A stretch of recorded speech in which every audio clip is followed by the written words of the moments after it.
আজ ভাবলাম যে না ব্লগিং স্টার্ট করি। তো অনেক ধরেই ভাবছি যে করবো করবো করবো, কিন্তু পড়া হচ্ছে না কিছু না কিছু কারণে। তখন আজ স্টার্ট করি। আজকেই একটু লেটও হয়ে গেল অফিস বেরোনোর জন্য, 9:10 হয়ে গেছে অলরেডি। এতটা লেট নর্মালি আমার হয় না, কিন্তু আজকে হয়ে গেল, কি করবো। তো আমার ইন্ট্রোডাকশন করে দিই। আমি অপূর্ব,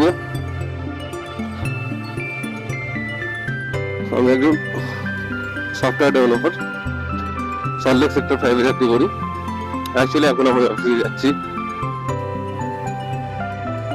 আজ একটু লেট, কারণ সত্যি কথা বলতে ঘুমতে করতে লেট হয়ে গেছে। জায়গাটা যদি পরিষ্কার থাকে না, কত সৌন্দর্য লাগবে বলে বোঝানো যাবে না, কিন্তু পরিষ্কার থাকবে না জায়গাগুলো।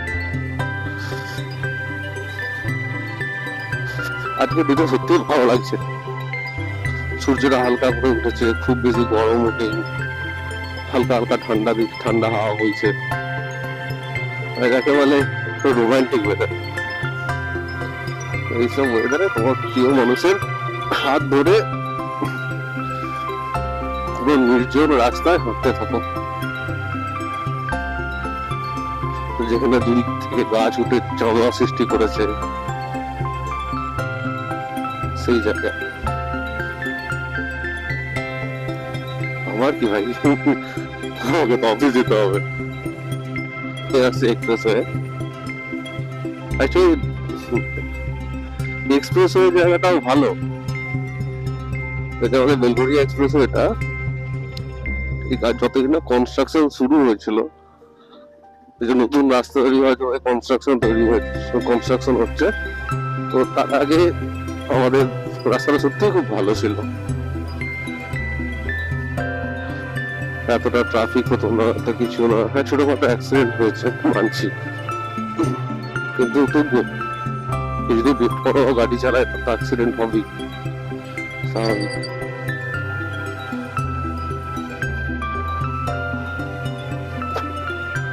যদি রেসপন্সিবল হয়ে চালায়,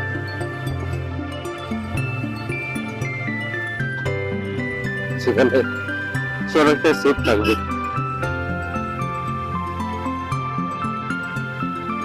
এক্সপ্রেসে চলে আসলো, এবার এসআরএসি শুরু হবে।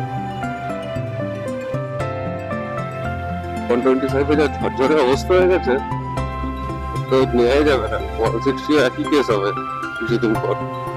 It's better to take unicorn.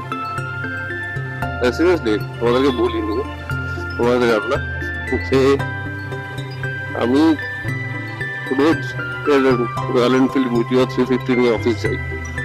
তো আমার মনে হয় যে না, এই গাড়িটার থেকে, কারণ এই গাড়িটা অলরেডি 2 বছর হতে চললো, 1 মাস বাকি আছে, সিম্পলি যদি বলা যায় 1 মাস বাকি আছে 2 বছর কমপ্লিট হতে। তো 2 বছর হয়ে গেল, 3 বছর হয়ে যাওয়ার পর না, সিরিয়াসলি গাড়িটা যখন কোনো প্রবলেম হবে অনেক টাকা খরচা হয়ে যাবে। সেজন্য হচ্ছে রেগুলার যাওয়া আসা, সেটা গাড়িটা বন্ধ রাখবো, বন্ধ রেখে কোনটা ইউনিকর্নটা নেবো, আর ওটাই বেটার। এত প্লাস্টিক নেই। 125টা দেখলাম ভাই, ঝরঝর ঝরঝর করে আওয়াজ করছে। ওই যে সামনে দেখতে পাচ্ছ,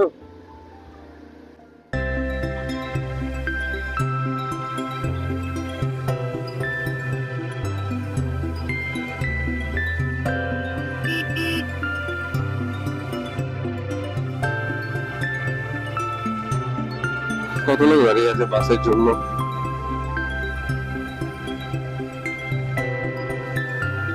আমি তো মানে নিজেকে লাকি ফিল করবো যে আমাকে অনেক সময় বাসের ধাক্কা ধাক্কি, ট্রেনের ধাক্কা ধাক্কি সহ্য করতে হচ্ছে না। আমি বিন্দাস আমার বাইকে যাচ্ছি, নিজের রেসপন্সিবিলিটি নিজের হাতে।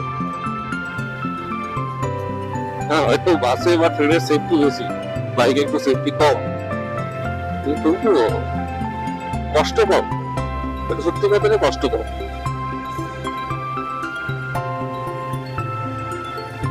রাস্তাটাতে অনেকটাই খালি দেখছি।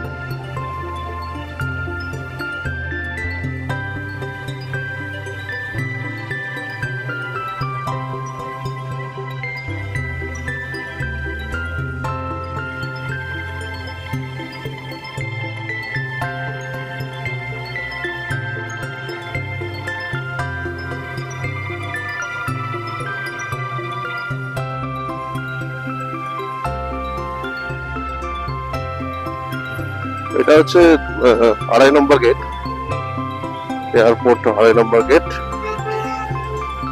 এখান দিয়েই যাতায়াত করতে হয় আমাদের। বাড়ি থেকে ঢুকে যাবো, এটা একটু শর্টকাট আর কি।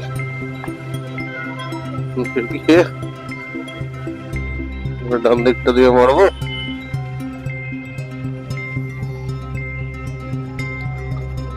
অফিসটা আসতে যতটা কষ্ট হয় তার থেকে বেশি কষ্ট হয় অফিস থেকে ফিরতে, কারণ ট্রাফিকটা সব থেকে বেশি হয় ওই টাইমে। হ্যাঁ, যদি তুমি 9টার পর অফিস থেকে বেরো দেন ওয়েল এন্ড গুড, তাহলে পুরোই খালি রাস্তা হবে।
তো আমি ঠিক করেছি যে ভিডিও আমি পুরোটাই আপলোড করবো, শুধুমাত্র যে জায়গাগুলো কথা বলতে পারছি না বা কথা বলছি না সেই জায়গাগুলো ফাস্ট ফরওয়ার্ড করে দেবো। তাহলে ভিডিওটা পুরো থাকবে, সেটা ওই জায়গাগুলো ফাস্ট ফরওয়ার্ড হয়ে যাবে। কি বলো তোমরা, এটা বেটার হয় নাকি কেটে কেটে দেবো?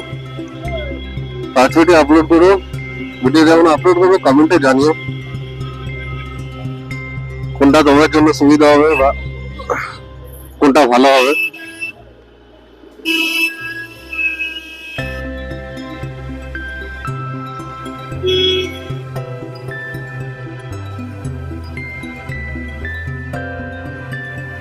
হ্যাঁ, কি বলছিলাম, বাইক কেনার জন্য।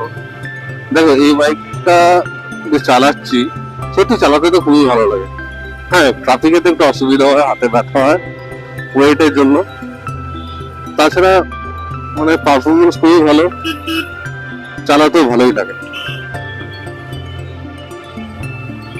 ঠিক আছে, কিন্তু ব্যাপার হচ্ছে যে প্রথম কথা মাইলেজ খুবই কম দেয়, কারণ এইরকম ট্রাফিকের মধ্যে হয়তো 26 কি 27 মাইলেজ দেয়, প্রত্যেকে যে মাইলেজ দেয় না। তারপরে হচ্ছে তোমার এক একবার সার্ভিসিং এর কস্ট তো প্রচুর, এটা জানো। তার উপর যদি কোনো পার্টস খারাপ হয়ে যায়, মেকানিক্যাল কোনো জিনিস, অনেক টাকা খরচা হয়ে যেত। এত টাকা আমি কিনে নিয়েছি বাইকটা শখেতে, কিন্তু এত টাকা খরচা করার মতো সিচুয়েশন নেই। ওই জন্য ভাবছি যে একবার খরচা করবো এটা 1.5 লাখ টাকা, তো একবার খরচা করতে পারবো না, একবারে তো পারবো না, ইএমআই দিয়ে দেবো। 2 লাখ টাকা ইএমআই, দাঁড়া 2 লাখ টাকা বাইক নিলে ইএমআই হবে হচ্ছে তোমার 1 লাখ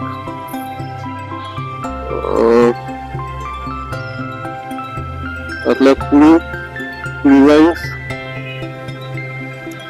টাকার ইএমআই যদি 1.5 বছরেও করাই মোটামুটি 7,000 টাকা ইএমআই চলবে, তো সেটা বেটার আমার মনে হয়। ওর মেনটেন্যান্স কষ্ট কম, তারপর মেনটেন্যান্সের ঝামেলাও কম। ও যেটা দেখেছি হোন্ডা ইউনিকর্ন, সিরিয়াসলি মানে যা রিভিউ দেখছি, মেনটেন্যান্সের ঝামেলা কম থাকে, সব থেকে বড় ব্যাপার সেটা। চেন কভার আছে, তো চেন, তারপরে হচ্ছে তোমার চেনের মেনটেন্যান্স, প্রথম কথা সেটা নেই। তারপরে হচ্ছে SP125 বা SP160 মতো এত প্লাস্টিকেও ভর্তি না, অনেকটা মেটাল আছে, ট্যাঙ্কটা ফুল মেটাল। বাকি সাইড প্যানেল গুলো অবশ্যই প্লাস্টিক, ও ট্যাঙ্ক ফুল মেটাল। তো সেখানেতে যে কিছুদিন পর যে ঝরঝর ঝরঝর করে আওয়াজটা হয় সেটা হবে না।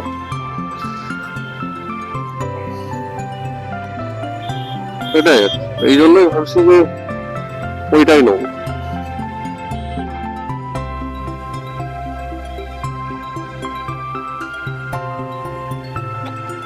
এখানে চা দোকানটা আছে, দেখি একদিন খাবো, কেমন চা বানায় দেখতে হবে।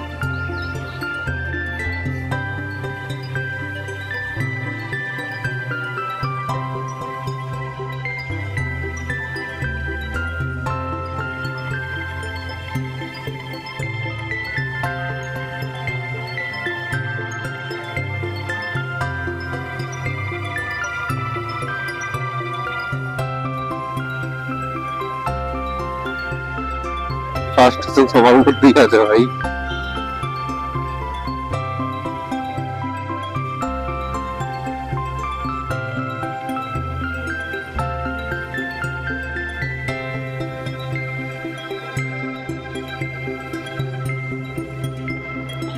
বিরক্ত লাগে, ফার্স্ট স্টেশন হওয়াটা স্বাভাবিক,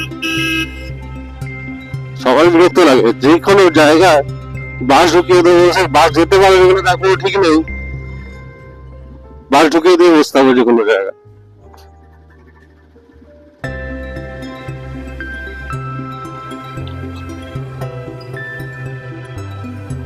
এখনো প্রায় 15 মিনিট লেগে যাবে আমার পৌঁছতে অফিস, 44-50 হয়ে যাবে। চলো, কোনো ব্যাপার না, লেট হয়েছে আর কি করা যাবে।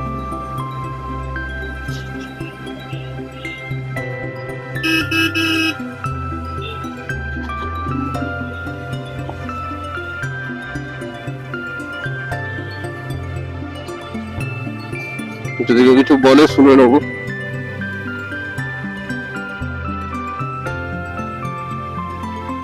কোনদিন দেখবো এই রাস্তা দিয়ে বাস, ভাই সরি দেখিনি, না দেখে বলে ফেলেছি।